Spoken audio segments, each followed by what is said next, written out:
ეს არის დღის არხი რადიო იმედზე ზაზა ჭიტანავასთან ერთად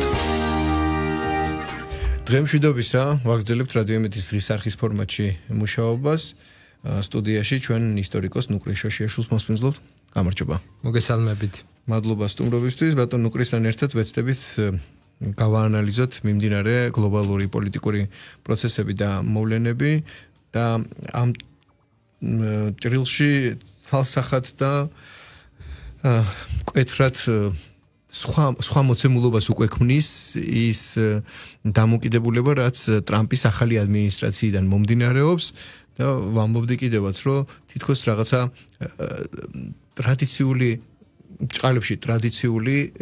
და სტანდარტად ქცეული ფასეულობები რღვევას იწყებს და რაღაც სხვა მოცემულობაში გადავდივართ. აი ხა ჩვენ ძალიან ბოლო დღეებია ბევრი პოლიტიკური მიზეზიდან გამომდინარე ძალიან განხილვადი არის USA-დის საკითხი, ხო? სადაც აბსოლუტურად ამერიკელების მიერ შექმნილი ეს ინსტიტუცია ახლა ამერიკელების მხრიდანვე ხდება მისი გაფილტრვა, ხო? მსუბუქად რო ვთქვათ ალბათ. და 10,000-დან 300 თანამშრომლამდე ფიქრობენ ჩამოყვანას, ხო? ერთი არის USAID, რომელიც ერთის მხრივ ჰუმანიტარული მიზნებით მოქმედებდა, თუმცა აგერ ირკვევა, რომ პოლიტიკური ზემოქმედებისთვის, ანუ მოდი ასე ვთქვათ, მკვეთრი, ძალიან სერიოზული ინსტრუმენტი იყო პოლიტიკური ზემოქმედების და საგარეო სივრცეში ამერიკის შეერთებული შტატებისთვის თავისი პოზიციების შენარჩუნებისთვის.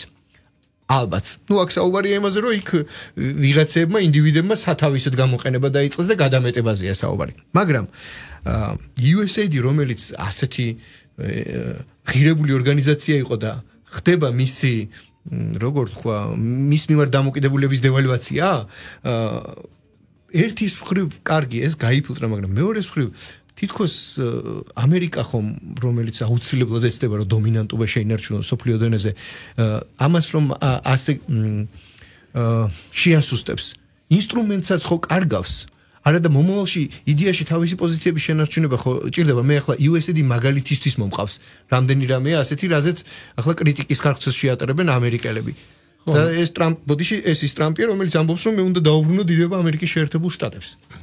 ესე იგი თქვენ ახსენეთ რომ ინსტრუმენტს კარგავს. მოდი ჯერ USAID-ის ისტორიას ვნახოთ. ყველა დიდი თანხა USAID-ის თავის ისტორიაში დახარჯული აქვს ვიეტნამში. ვიეტნამში აბსოლუტურად უკუპრო შედეგი მიიღეს. ეხლა რო აიღო თქვენ ტრამპის მასკის მაშორეს კრიტიკა იყო ის რომ USAID არათუ არაძლიერებს ამერიკის გავლენას არავის პირიქით ქმნის ანტიამერიკულ განწყობებს მის მოკავშირეებში. და პირველი კრიტიკა სწორედ აქ იყო ამდენს ვიხდით და შედეგს არ დებენ. შემდეგ როდესაც გასაჯაროვდა მასკის მონაცემები, ნათელი აღმოჩნდა რომ ის მთელი რიგი პოლიტიკა, მაგალითად ის რომ დიდი ხანია ვამბობდი, რომ არსებობს სოციალური სივრცეში გარკვეული აზრის კონტროლი, თურმე მართლა იყო ეგეთი დაკვეთა რომ არ უნდა გარჩეული იყო ალტერნატიული ესე იგი საზრუნო სივრცეები თურმე მართლა იყო რაღაცა ეს ეგრეთ წოდებული შერჩევითი ექსპერტების აზრის ფორმირების თელი ინსტიტუტი და თურმე არა თუ დემოკრატიულ პროცესებს რაც მართლა ნიშნავს რაღაც მრავალფეროვნებას და ჩვენ უნდა ვისწავლოთ რომ განსხვავებული მოსაზრებისა და გემოვნების ადამიანები ვართ და რაღაც საერთო სივრცე ქმნის გარკვეულ დაახლოებას ხო ხშირი ლაპარაკი ქმნის უფრო ნაცნობ და მე ვთქვათ ისეთ გარემოს. ამის ნაცვლად ჩვენ ხედავდით აბსოლუტურად საწინააღმდეგო პროცესს საზოგადოების დაყოფის, საზოგადოების ნაწილის გარიყვის საერთოდ საჯარო სივრციდან და ასე შემდეგ. ფაქტ-ჩეკერებზე იყო იქ საუბარი და ასე შემდეგ. ანუ ის რატომაც დაიწყო საქართველოში გარკვეულწილად ანტიამერიკანიზმი, რამდენად შეიძლება დავარქვათ ეგ ანტიამერიკანიზმი, იყო დაკავშირებული სწორედ USAID-ის მიერ შერჩეულ სტრატეგიების გამო. სწორედ იმ სტრატეგიების გამო, როდესაც ესეთი უსამართლო პრინციპები მოქმედებდა. ეხლა თქვენ ახსენეთ რომ არსებობს თუ არა მეორე ინსტრუმენტები. ჩვენ უკვე ვნახეთ ეს ინსტრუმენტები, ჩვენ ვნახეთ მაგალითად პანამას შემთხვევაში, ვნახეთ მექსიკის შემთხვევაში და ეს არის ძალიან მარტივი.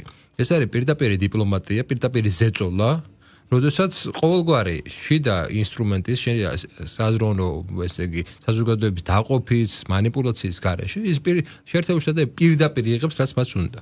პანამა პრაქტიკულად მის პრეზიდენტი პრაქტიკულად დათმო საკუთარი პოზიციები. ისე რომ არც ჯარი შესულა და არც არაფერი მომხდარა. მექსიკა მინდა შეგახსენოთ რომ იყო ერთ-ერთი უკვე წამყვანი ქვეყანა მას შემდეგ ესე იგი რაც ჩინელებმა ინვესტიციები ჩადეს იყო საავტომობილო ქარხნები შეიქმნა ელექტროქარხნები რომელიც ყიდდა ძირითადად ამერიკულ ბაზარზე და გაიზარდა იმპორტი ექსპორტის წილი გაიზარდა შეერთებულ შტატებთან შედარებით ეს შეაწყვეტინა ყოველგვარი გასროლის გარეშე შავიდა ის ტრამპთან მოლაპარაკებები ყოველგვარი გასროლის გარეშე და იქიდან საუბარია რომ ესე იგი მექსიკელები მზადარია რომ მიიღონ უკან დაებრუნონ ის მოქალაქეები რომლებსაც ახლა ამერიკიდან გაყრიან და აქ საუბარია სადღაც 7 მილიონიდან 20 მილიონად ზოგი ახლა მე არ მჯერა ახლა 20 მილიონის გაყრა რამდენად შესაძლებელია მაგრამ 1 მილიონის რო გაყაროს უკვე რამხელა ის არის რა ქვია ადამიანთა მასაა ხო რომ არაფერი თქვა მათ ადამიანურ პრობლემებზე ცალკე ჩვენ ნახეთ ასევე დანიაში პირდაპირ ჩავიდა ტრამპის შვილი იქ და პრინციპში სოციალური კვლევა საინტერესო რომ სამი სოციალური კვლევა არსებობს იქაც ერთი სოციალური კვლევა ამბობს რომ უნდათ ამერიკის შეერთებულ შტატებთან და ეს კვლევა რა თქმა უნდა ამერიკელების ჩატარებულია დანიელების ჩატარებულ კვლევაში ჩვენ ვიგებთ რომ დანიასთან ესე იგი უნდათ ყოფნა და კიდე ერთი კვლევა არის რომელიც სადაც ჩანს რომ დამოუკიდებლობა უნდათ ესაც აჩვენებს იმას რომ არა პირიქით ამერიკა იღებს ყველაფერი იმას რაც მას უნდა და მას აქვს ინსტრუმენტები ესა ეკონომიკური და სამხედრო ინსტრუმენტები ჩვენ უბრალოდ აღარ გვახსოვს ესეთი ამერიკა ძალიან დიდი ხნის წინ იყო ეგეთი ამერიკა მაგრამ გადავხედოთ ამერიკის ისტორიას მეორე მსოფლიო ომის შემდეგ პერიოდს 50-იან წლებს გადავხედოთ აი ამ პერიოდს რაზეც ხშირად მიუთითებს ტრამპი გადავხედოთ ამ პერიოდს მან ამერიკა იქ კიდე ერთი მომენტი იყო კომუნიზმის წინააღმდეგ ბრძოლის ლოგიკით მაგრამ შედიოდა სახელმწიფოებში და ახდენდა მათ ანექსირებას ახდენდა მათი რესურსების და ხელისუფლებების ესე იგი ჩამოშლას რესურსების კონტროლს და ასე შემდეგ ანუ ამერიკის ისტორიაში ეს იყო ყოველთვის უბრალოდ პანამის არხით მაშინდელი სეპარატისტულად განწყობილების ხარდაჭერის შემდეგ ჩაიგდეს ხელთ ხო ანუ მან დაარი ძალიან ესეთი მნიშვნელოვანი ფაქტორი რომ ეხლა ჩვენ გადავდივართ ისეთ უხეშ ძალისმიერ მოლაპარაკებების რეჟიმზე სადაც ამერიკა მიიღებს იქამდე სამი ძალა რაღაცა მნიშვნელოვანი ძალა არ დახვდება ტრამპი ძალიან სწორედ იქცევა აი ჩვენ უბრალოდ ხშირ შემთხვევაში რატომღაც არადა ჩვენთვის საერთოდ მნიშვნელოვანია რომ რაც შეიძლება მეტი ისეთი საერთაშორისო ანალიტიკოსის მოსაზრებას გავისოთ რომელიც გვეუბნება თუ რა მიმართულებით იცვლება სამყარო რას უნდა მიუხედავად ყურადღებას ამის ნაცვლად ეხლა ეგ შეიძლება USAID-იც კი სხვა ფონდების პოლიტიკაც იყო რომ რაღაც რელიგიურად დაგვენახა ეს საერთაშორისო პოლიტიკა მაგრამ იცვლება იმ მიმართულებით რომ ეხლა ამერიკა იმისთვის რომ შეენარჩუნოს საკუთარი ძალაუფლება ჰეგემონობა მან უნდა რამოდენიმე რამეს მიმართოს ერთ-ერთი არის დემოგრაფიული საკითხი ის სარგებლობა ჩამორჩება ჩინეთის დემოგრაფიას და ჯერ კიდევ კისინჯერს უწერია 2009 წელს რომ ამერიკა ყველაფერი უნდა გააკეთოს 500 მილიონ მინიმუმ 500 მილიონი უნდა იყოს რომ შიდა ბაზარი იყოს კონკურენტუნარიანი თუ შენ ხავს 500 მილიონიანი ბაზარი შენ გაქვს შენ ხარ ძესახელმწიფო წინამდე შემთხვევაში ჩავთვალოთ რომ იმ კავშირებს ევროკავშირის საზღულისხმობ იმ სახელმწიფოებს რომელსაც არ ეყოლება 500 მილიონი მოსახლეობა იმას ის იქნება სუსტი და მას არ იქნება შიდა ბაზარი აი ჩინეთს მივაქციოთ ყურადღებას ჩინეთში სიღარიბე კიდევ რჩება მაგრამ მათ მიაღწევს ერთ მნიშვნელოვან რაღაცას 500 მილიონი ადამიანი ხავთ საშუალო ფენა რომ სყიდულობით უნარიანი ფენა რაც ნიშნავს რომ მათ შექმნეს უკვე შიდა ბაზარი ანუ მათ შეუულიათ რომ ძირითადად ივაჭრონ შიგნით. ეს ძალიან დიდი მნიშვნელობა. ეხლა რის ხარჯზე უნდა მიაღწიოს ეს შეკითხვაა, ხო, რის ხარჯზე უნდა მიაღწიოს შეერთებულმა შტატებმა და იმ პოლიტიკით, როდესაც ის ანტისაემიგრაციო პოლიტიკას ატარებს. ეხლა თითქოს ხალხი ჭირდება და ამ დროს ამბობს რომ არალეგალები არ მინდა. ჩვენ გავიხსენოთ საუბარი იყო ასევე კანადის შემოერთებაზე, საუბარი არის ასევე გრენლანდიის შემოერთებაზე, მას ტერიტორიული პრეტენზია გაუჩნდა და უნდა ითქვას, რომ ეს არის ერთი მხრივ არა მარტო ტერიტორიული პრეტენზიები, არამედ დემოგრაფიის გაზრდა. თან ისეთ რეგიონებზე აქცენტირები, რომელიც კულტურულად პრინციპში არაფერი არ განსხვავდება, დიდად არაფერი არ განსხვავდება შეერთებულ შტატებში. კანადა ხომ საერთოდ. ხო, ინგლისური ენოვანი აბსოლუტურად დასავლური ცივილიზაციის ნაწილი, ეს არ არის სხვა ცივილიზაციის რაღაცა ტერიტორია. მექსიკაზე კიდე პრობლემები შეიძლება იყოს, იმიტომ რომ მაინც განსხვავებული კულტურული სივრცე არის მაინც მექსიკა, მაგრამ ამის მიუხედავად ჩვენ ხედავთ კიდე ერთ მნიშვნელოვან ფაქტს მექსიკასთან მიმართებაში, ეს არის როდესაც ნარკო კარტელები, რომლებიც პრაქტიკულად საკუთარი ჯარი ხავს, 4 დიდი ნარკო კარტელი არის, რომელსაც თითოეულს ყავს 100,000-მდე და 80,000-იდან 100,000-მდე შეერაღებული ადამიანი, ისინი გამოაცხადეს ტერორისტებად. რას ნიშნავს ნარკო კარტელების წინააღმდეგ ბრძოლაში შენ ვერ გამოიყენებ ჯარს. ტერორისტების წინააღმდეგ ბრძოლაში შენ ჯარს გამოიყენებ. შეგიძლია ლეგალიზებული ხდება ეს მექანიზმი, რომ შეერთებულ შტატებს ჰქონდა წინა წლებში რამოდენიმეჯერ ცდელობა, რომ საპოლიციო კონტინგენტი დაარღვია კანონი პრინციპში საერთაშორისო კანონი, მაგრამ შევიდა მექსიკის ტერიტორიაზე იმ ეგიდით, რომ ებრძოდა ნარკოკარტელებს. ეხლა ესეთი რაღაცა აბსოლუტურად იმას მიგვანიშნებს, რომ ჩდება ტერიტორიული პრეტენზიები და ეხლა მინდა გაგახსენოთ, რომ შეერთებული შტატები გაიზარდა დასავლეთით მექსიკის ხარჯზე. ნიუ-მექსიკო იყო მექსიკის იმპერიის, მაშინ იმპერია იყო მექსიკა, იმპერიის შემადგენლობაში ტეხასიც სწორედ ესე შევიდა და კალიფორნიაც ესე შევიდა. კალიფორნია, რომელიც ახლა კიდევ სხვა განცხადებებით ეხლა ის რომ ამერიკას ჰქონდა ტრადიციულად ტერიტორიული პრეტენზიები მექსიკასთან მიმართებაში, ეს არ ახალი არის, ეს მისი ისტორიის ნაწილი არის. მიუხედავად საუკუნის გასვლისა. და ეხლა მით უმეტეს, როდესაც ჩვენ ვცხოვრობთ პერიოდში, როდესაც ტერიტორიული ესე იგი საზღვრები გადაიხედება, მიდის მისი გადახედვა, ეს ძალიან სერიოზულ პრობლემას ქმნის. მე არ მინდა რომ ესე მარტო ანტილიბერალური პოზიციებიდან ვილაპარაკო და დაბრმავებული ანტილიბერალი ვიყო, რომ აი მიხაროდეს, რომ რაღაცა USAID რაც ცუდი იყო, როგორ ავრცელებდა და რაღაცა კაი პერიოდი მოდის. არა, მე არ მგონია, რომ რაღაცა ისეთი დაამშვიდებელი პერიოდი მოდის. მოდის ძალის იმპერიების პერიოდი, რომელიც ერთი მხრივ ჩვენი არის სახელმწიფოებს გარკვეულწილად ეხლა გვაძლევს გარკვეულ დროს, იმიტომ რომ სამდე პერფორმატირება მოხდება, სამდე პოლიტიკა შეიცვლება, რაღაცა დროებითი სიმშვიდე იქნება, მაგრამ ეს არ იქნება ისეთი სიმშვიდე, რომელზეც ჩვენ რაღაც ხანგრძლივ პოლიტიკას დავაშენებთ.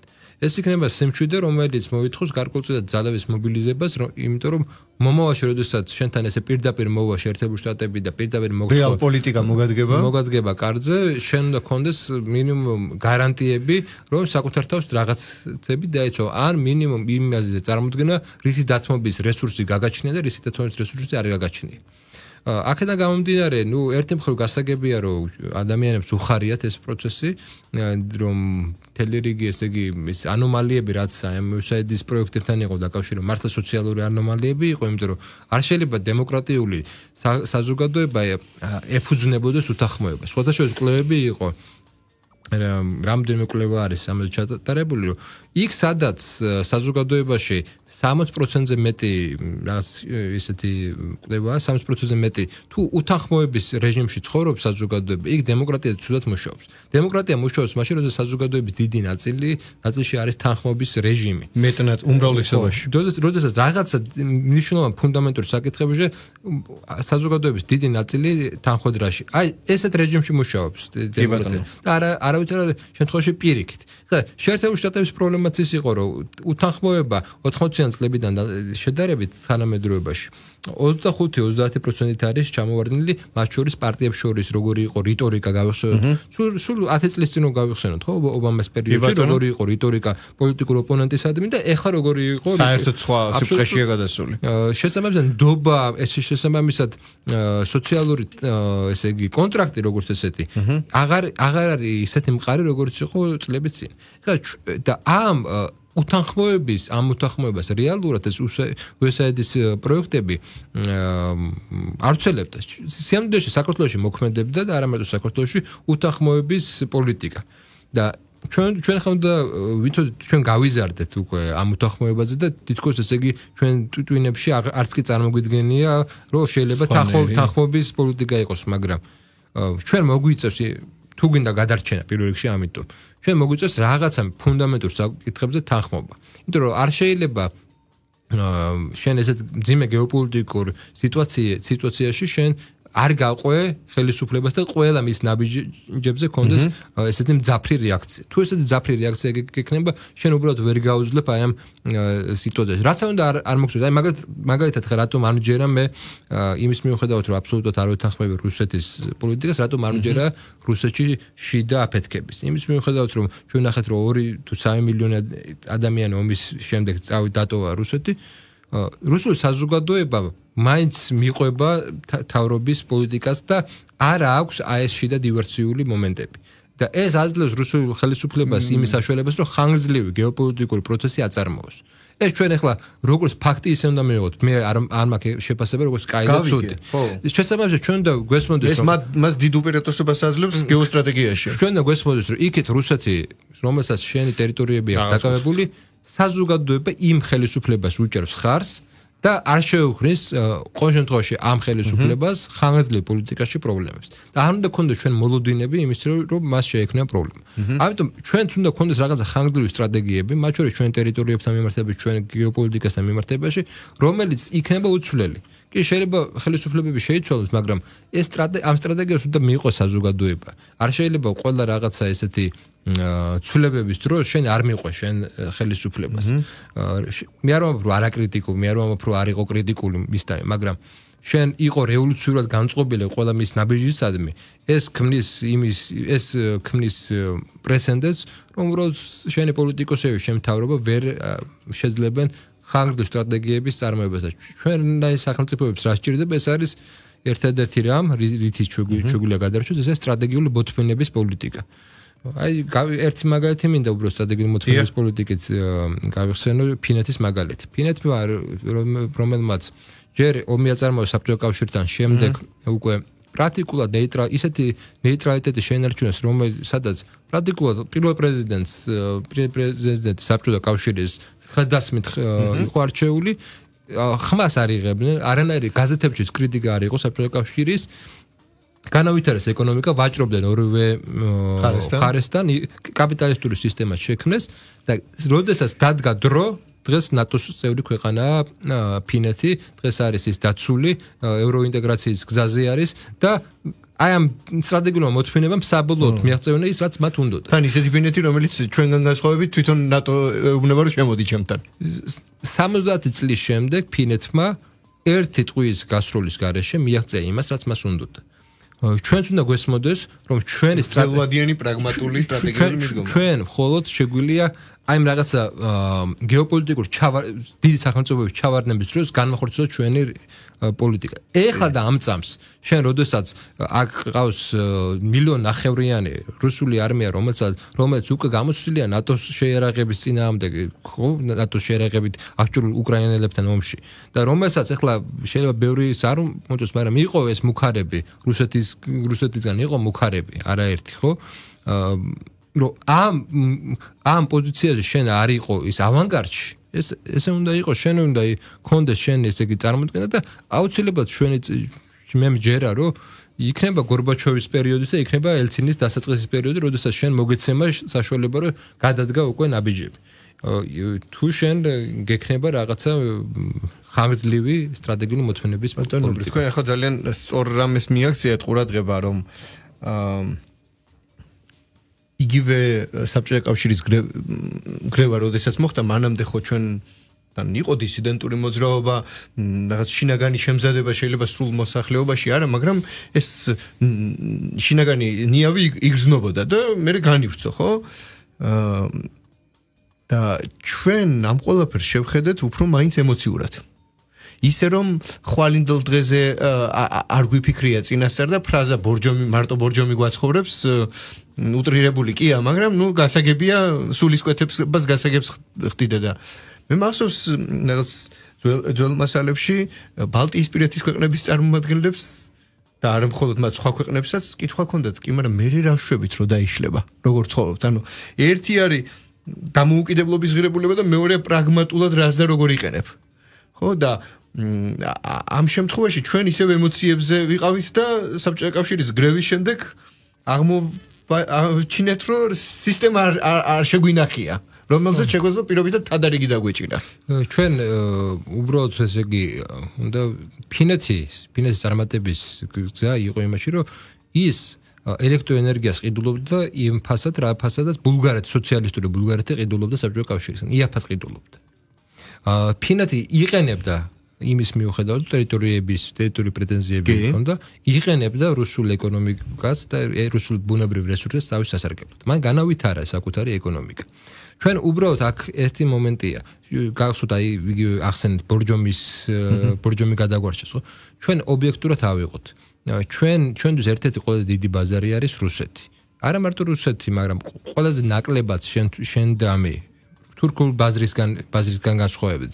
დაუცველი იმიტომ რომ თურქეთი შენი საქონლისგან იცავს თავს კი რასაც ჩვენ ვერ ახერხებ აი რუსეთი შედარებით ღია არის ამ შემთხვევაში და ერთ-ერთი ესეთი დიდი ბაზარი რჩება შენ რუსული ბაზარი მე იმას არ ვამბობ რომ არ უნდა მოხდეს სხვა რესურსების მაგრამ ის რომ შენ დაკარგო და შენ ესე იგი ემოციურად შეხედო ეს არ არის არათუ მომგებიან არამედ უბრალოდ შენ თავს აზარალებ ძალიან ისეთი პრაგმატული კუთხით უნდა შევხედოთ ჩვენი ლოგიკა უნდა შეესაბამებოთ იმას რომ ეკონომიკური ზრდა ბაზრების შენარჩუნება ბაზრების გაზრდა და პარალელურად საკუთარი სოციალური პოლიტიკის წარმოება ჩვენ გვაქვს რეალური პრობლემები და ამ რეალურ პრობლემებზე რატომღაც ოპოზიცია არ აკეთებს აქცენტს მაგალითად იმის მიუხედავად რომ არის საუბარი მიგრაციაზე ამ მიგრაციის გამოწვევი მიზეზებზე საერთოდ არ ხდება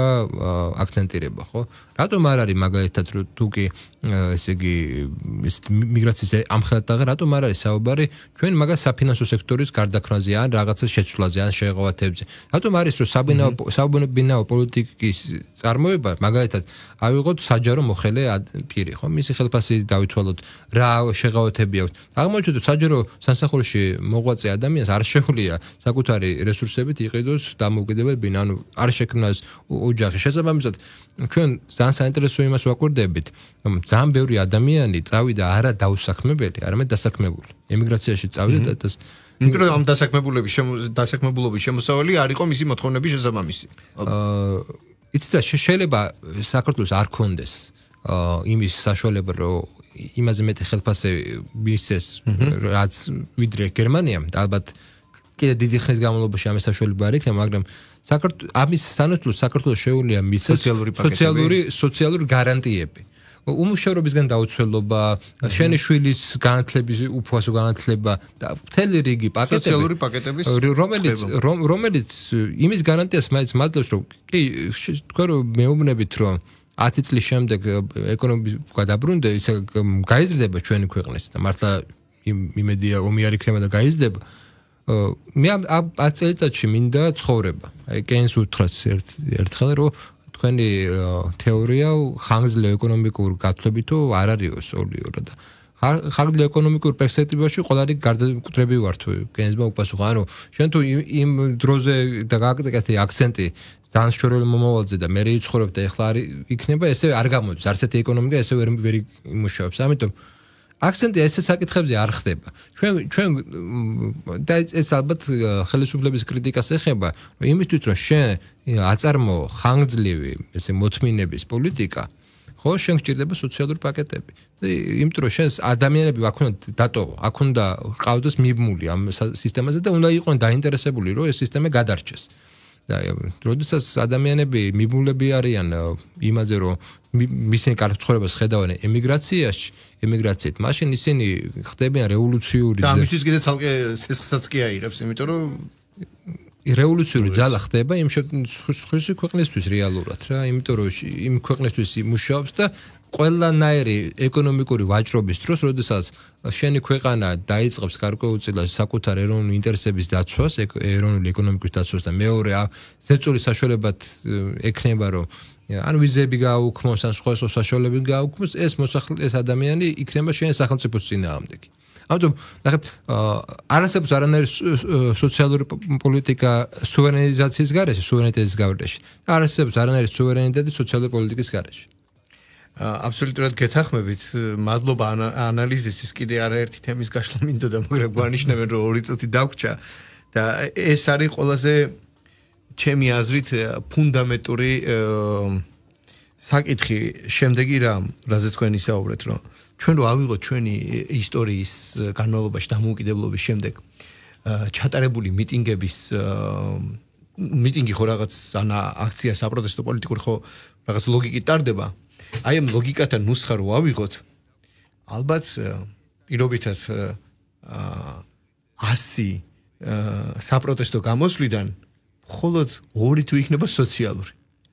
ან არ ვიცი 10 დანარჩენი არის მხოლოდ პოლიტიკური.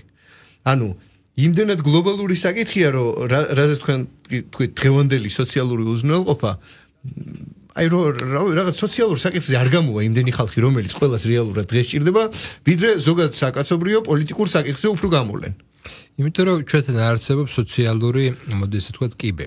ჩვენთან არსებობს პოლიტიკური კიბე და ესაა პრობლემა. ჩვენთან არსებობს ისეთი ხშირი მაგალითები, რომლებიც ქვემოდან ხდებიან წარმატებული ლიდერები. ჩვენთან მაგალითი არის, რომ რაღაცა პოლიტიკური ძალა მოდის, მასთან მიმული ადამიანები მერე სხვადასხვა თანამდებობაზე და სხვადასხვა კარიერებს აწყობენ. და ეს აქციას რაღაცა განიხილება და შესაბამისად პოლიტიკურმა პროცესებმა შეესრულა სოციალური პროცესები. შენი სოციალური სტატუსის ასამაღლებლად ფიქრობ იმ პოლიტიკური ძალასთან ურთიერთობაზე, რომელიც მოსვლის შემთხვევაში შენ კარიერასაც აგიწყობს. აქედან გამომდინარე ეს ლოგიკურია. ამიტომ ეს ამ ორი სფეროს გამიჯნაზეც უნდა იყოს რაღაცნაირად ლაპარაკი. თორე ეს სულ ერთი და იგივე წრე იქნება. ხო, ამიტომაც არ იმიჯნება საქართველოში და ვერ გაიმიჯნება სოციალური და პოლიტიკური ერთმანეთისგან. იმის მიუხედავად, რომ ყველას ესმის, რომ არსებობს მთელი რიგი სოციალური პრობლემები, ამ პრობლემების გადაჭრის გზა ცალკე სოციალურ საკითხი არ არის. ესმით ის, რომ პოლიტიკით ისინი ესა თუ ის ჯგუფი საკუთარ ინტერესებს დაიგმაყოფილებს. მაგრამ ეს ქმნის მუდმივ მაგრამ ეს ხო ყოველთვის მოკლევადიანია. რა თქმა უნდა, ეს ქმნის რაც მომგებიანია ცუდი ინტერესის მქონე პოლიტიკოსისთვის, რომელიც მხოლოდ თავისი პოლიტიკური გადარჩენისთვის იბრძვის. ჩვენთან ერთი პრობლემაა ბიზნესის მათ შორის. არც ერთი ბიზნესი თუ რაღაც გამონაკლისები თუ არ არის, ხანგრძლივ ესე იგი გრძელვადიან ხანგრძლივ მოგებაზე არ ფიქრობენ. ყველა მოკლევადიან ინვესტიციებს ახორციელებს და ესე არის ჩვენთანაც პოლიტიკაში ესე არის. ყველა მოკლევადიან ინვესტიციებს ახორციელებს და არავინ არ ფიქრობს, მაგათ 20 წლის შემდეგ, 30 წლის შემდეგ რა რეალობა იქნება. იმიტომ რომ ჩვენ რაღაცა ეთყობა ეს ისა ჩვენი ისტორიული წარსულიდან გამომდინარე, ახლა და ამ მომენტში რას მოვასწრებს, როგორ მოვასწრებს, თორე ცოტა მეტი ბუფერული შესაძლებლობა რო აქვს იმპერიას ან ევროპას, იქ გრძელვადიანი არის სტანდარტი და ნორმა. როცა გახამის საშუალება. ხო, ამიტომ საჭიროა ხანგრძლივი მშვიდობის ისტორია საქართველოში, რომელიც სამწუხაროდ არ ქონია დამოუკიდებლობიდან დღემდე. კი ბატონო, და ეს რაღაც ფსიქოემოციური კოდის ამხრივაც გადართვა, რომ გრძელვადიანი.